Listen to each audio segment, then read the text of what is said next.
Hi, my name is Margaret Graziano, and I'm reading from Chapter 4, Your People Need You in the Room of Ignite Culture. Despite the late night business meeting the night before, Donna was already waiting for her Uber at 7 a.m. She might not have had the best night's sleep due to the 3-hour time difference, but she'd made it to her 5 a.m. spin class, and the protein power bar in her bag and a large cup of black coffee would give her the immediate boost of clarity she needed. There was still much to do before her 8 a.m.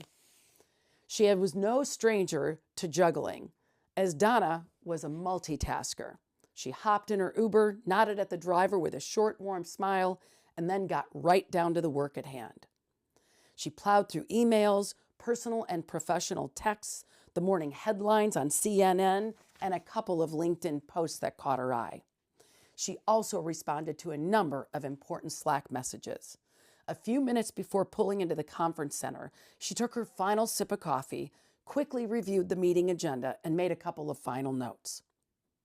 As the CEO of a thriving e-commerce company, she knew she was at her best when multitasking and on tight deadlines. And since everybody was already at the trade show, she figured they might as well have their conference so they can kill two birds with one stone, which Donna prided herself on.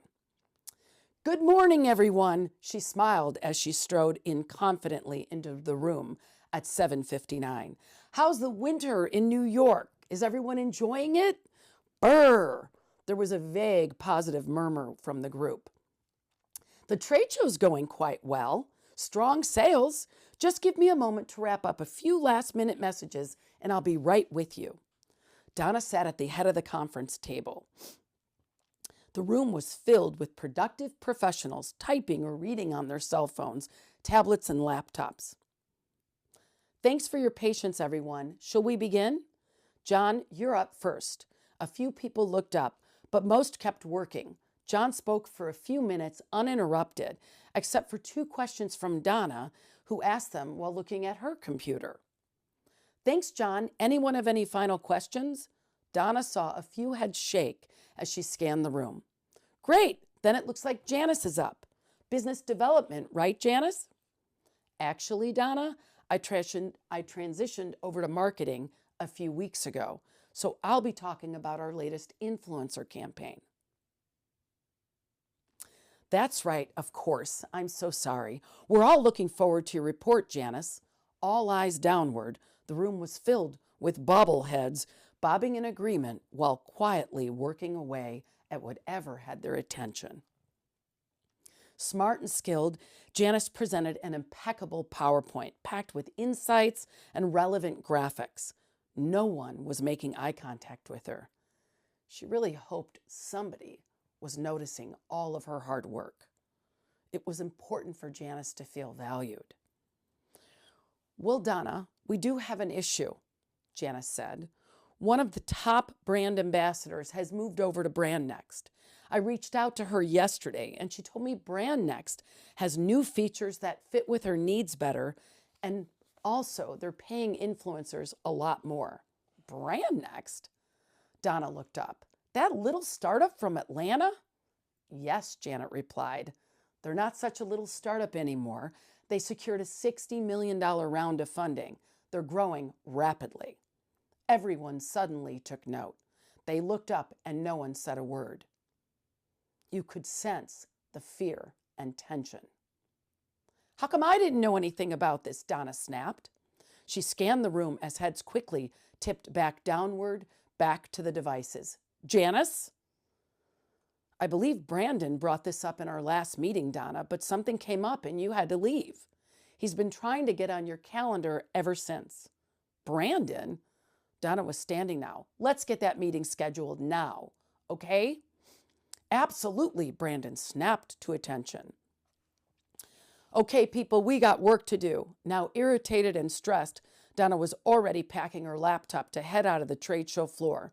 "We'll reconvene tomorrow to finish the rest of the reports. We've got a fire to put out." Within the next year, Donna's company would lose 10% market share and struggle to innovate their once best-selling product. We all have the adrenaline bias, sometimes worse than others. What I've found is one of the only things to cure the addiction to being busy, to multitasking, to fighting emergencies is meditation.